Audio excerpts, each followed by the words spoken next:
हूं अतुल सिंघल। स्वागत है आपका हमारे खास कार्यक्रम मुद्दा में।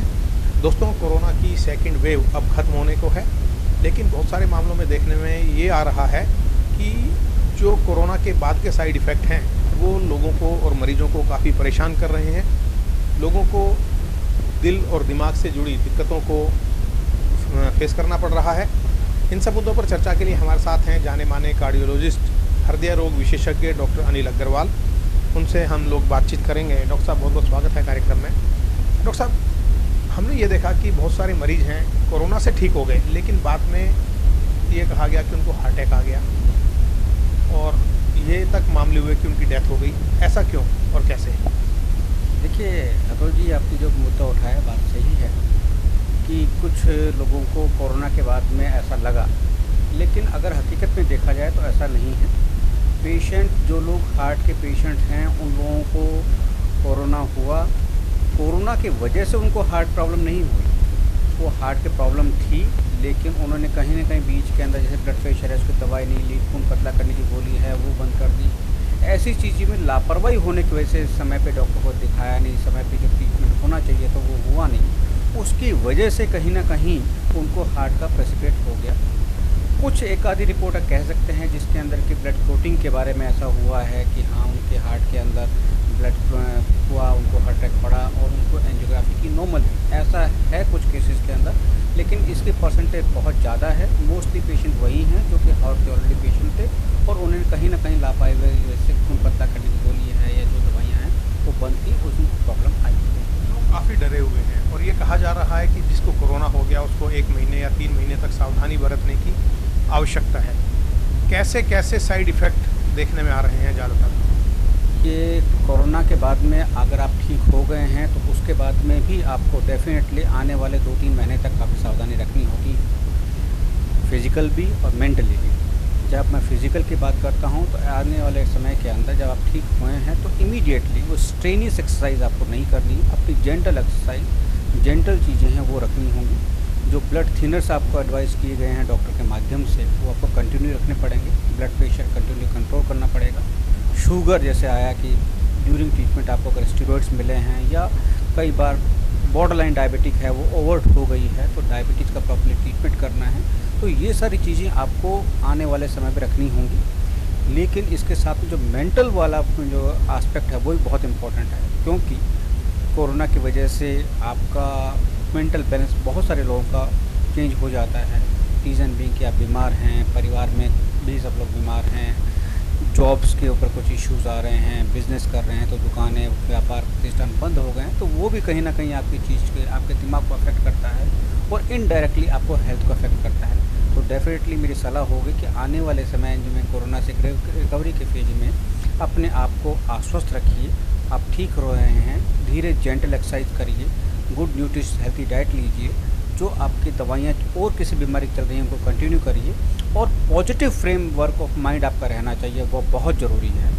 इसके लिए आप योगा है, प्राणायाम है, या जो भी चीज़ें हैं, पॉजिटिव फ्रेमवर्क, क्योंकि वही आपकी बॉडी की इम्यूनिटी को बूस्ट देगा है।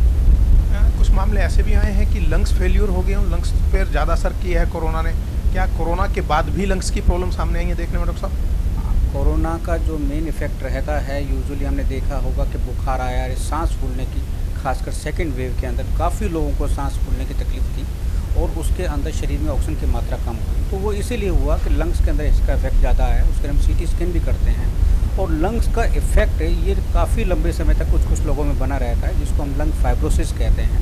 तो लंग फाइब्रोसिस के लिए ट्रीटमेंट चलता है, एंटीफाइब्रोटिक ट्रीटमेंट चलता है, वो लंबे समय तक चलता है। तो वो आपके जो भी रेस्पिरेटरी फिजिशियंस हैं या जो भी क्लिनिशियन आपको देख रहे हैं वो आपको एडवाइस कर रहे होंगे और उस एडवाइस को आप बिल्कुल लेटर एंड स्पिरिट में फॉलो करें।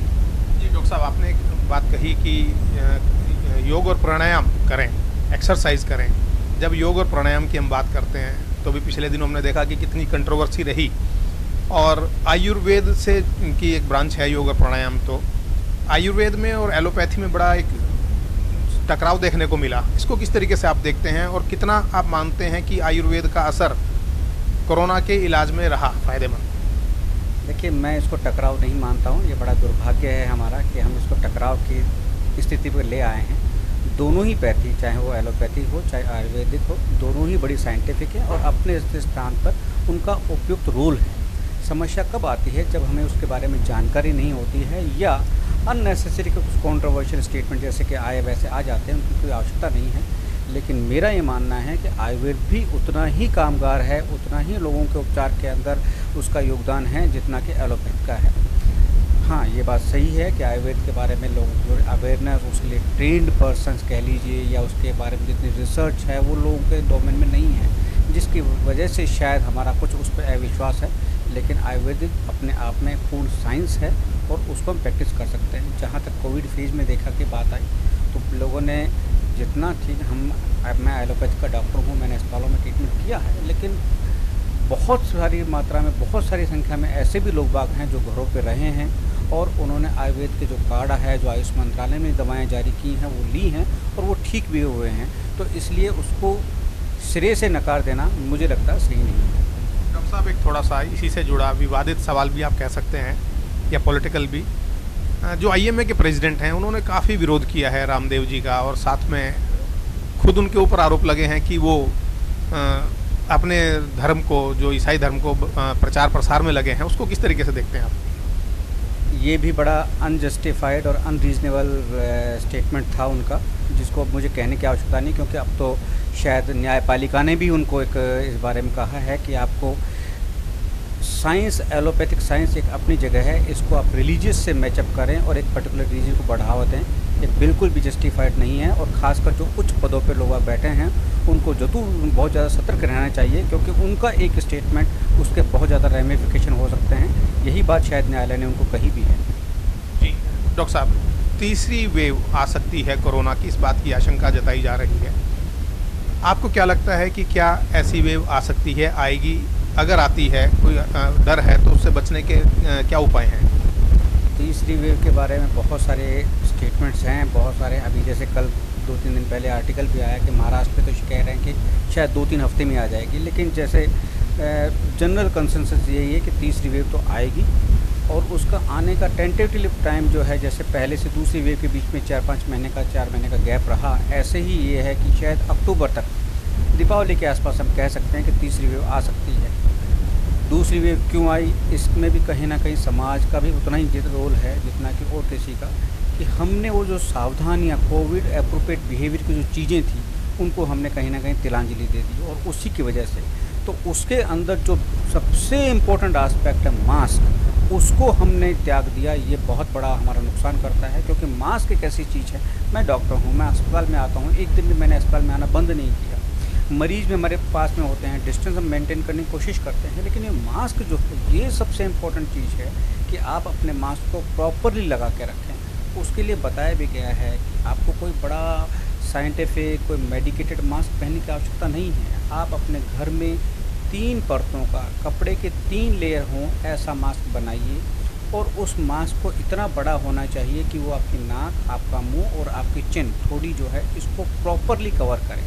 और स्नगली फिट का अगर मैं कहता हूँ तो मतलब ये कि हवा उसके सामने से जाए, उसके साइडों से नहीं जाए, उसके हवा उसके अंदर फिल्टर होकर के जाए। तो ऐसा मास्क बनाएं और बना कर उसको पहने। उसको ऐसा नहीं कि हाँ थोड़ी सी दन घुट रही है तो जैसे यहाँ ना पहले नाक पे आया, फिर मुंह पे, फिर गले में सारे दिन नेकलेस की तरह लटकता रहे। इसका कोई फ़ायदा नहीं है। मास्क आपको बीमारी से बचाने के लिए है, चालान के डर से मास्क पहन रहे हो ऐसा ना। लोग चालान बचाने के लिए मास्क का इस्तेमाल ज़्यादा कर रहे हैं, उनको ये जानकारी नहीं है डॉक्टर साहब कि मास्क को कैसे उतारें, कैसे उसको पॉकेट में रखें जब उतारना हो, घर में पहने या ना पहने, क्या बाहर निकलते हुए पहनना ज़रूरी है, क्या इससे जुड़ी सावधानियाँ हो सकती हैं? थोड़ा सा आप उसको और बताएंगे विस्तार से तो शायद लोगों को जागरूकता आए। सामान्यतः घर में मास्क पहनने की आवश्यकता नहीं रहती है। घर में अगर कोई व्यक्ति कोरोना से पीड़ित है, उसी सिचुएशन के अंदर हम एडवाइस करते हैं कि मरीज और उसके रिश्तेदार सब लोग घर के अंदर मास्क पहने, अन्यथा घर में मास्क पहनने की आवश्यकता नहीं है। बाहर आपको डेफिनेटली मास्क पहनना ही होगा। आप कहें मैं तो रोड पे जा रहा हूँ, अकेला जा रहा हूँ, नहीं, आपको मास्क पहनना ही रखना पड़ेगा, क्योंकि वही आपका बचाव करेगा। मास्क के बारे में जो दूसरी सावधानी आपको रखनी है कि जो कपड़े का मास्क बनाएं वो उसको अगले दिन उसको धोएं, धो करके साबुन से धोएं, उसको सुखाएं, उसको प्रेस करके फिर यूज़ करें। कई बार ऐसा लगता है कि यार आज मैंने मास्क पहना है, कल आज ये गंदा तो लग नहीं रहा है, ठीक है, ऐसा नहीं है। क्योंकि जब हम मास्क लगाते हैं तो बोलने की वजह से उसमें सलाइवा है, थूक के कण जाते हैं, छींक देते हैं, खांसी आती है, तो उसमें बलगम वगैरह वो इकट्ठा हो जाता है और उसके अंदर बैक्टीरिया, इन्फेक्शन, फंगस है, ये सब डेवलप हो जाती है। तो अगले दिन अगर आप उस मास्क को पहन रहे हैं तो आप मास्क की हवा उन्हीं के अंदर से आ रही है। तो सबसे इम्पोर्टेंट है कि मास्क अगले दिन नया मास्क पहने जो कि धो करके, सुखा करके, प्रेस किया हुआ हो। तो इसीलिए मैं तो एडवाइस करता हूँ कि घर के जैसे 4 व्यक्ति हैं तो एक का नीले रंग का मास्क, एक का पीले रंग का नाम है, एक का हरे रंग का मास्क है, एक लाल रंग, 4 रंग के मास्क बनाइए, मिक्स नहीं होंगे। 3-3 मास्क बनाइए, आज मैंने पहना, कल धुलेगा, कल वो सूख जाएगा, परसों आए। तो इस तरीके से अगर मास्क पहनेंगे तो आप अपने आप को भी बचाएंगे और आपके माध्यम से समाज को भी काफ़ी बचाव होगा। जी धन्यवाद हमसे बात करने के लिए डॉक्टर साहब। डॉक्टर अनिल अग्रवाल जो जाने माने कार्डियोलॉजिस्ट हैं पंजाबी बाग अस्पताल में, उन्होंने कई महत्वपूर्ण बातें बताई। उन्होंने कहा कि चिंता का विषय है, तीसरी जो लहर है कोरोना की वो आ सकती है, ऐसी आशंका जताई जा रही है, दिवाली के आसपास आ सकती है। इससे बचने का तरीका है मास्क, और मास्क कैसे पहनना है डॉक्टर साहब ने पूरे विस्तार से बताया, कैसे उसका इस्तेमाल करना है। 2 गज की दूरी, मास्क है ज़रूरी। साथ ही उन्होंने कहा कि आयुर्वेद को भी अपनाया जाना चाहिए, आयुर्वेद से काफ़ी लोग ठीक हुए हैं। जो विवाद हुआ आयुर्वेद और एलोपैथी को लेकर उस पर भी बेबाक टिप्पणी डॉक्टर साहब ने की और उन्होंने इसे दुर्भाग्यपूर्ण बताया। साथ में आलोचना की उन्होंने आईएमए प्रधान की इस बात को लेकर कि किस तरीके से वो प्रचार कर रहे हैं। तमाम बातों पर हमने चर्चा की। अगले कार्यक्रम में हम फिर किसी विषय पर बात करेंगे किसी नए विशेषज्ञ के साथ। तब तक के लिए दीजिएगा इजाज़त। नमस्कार।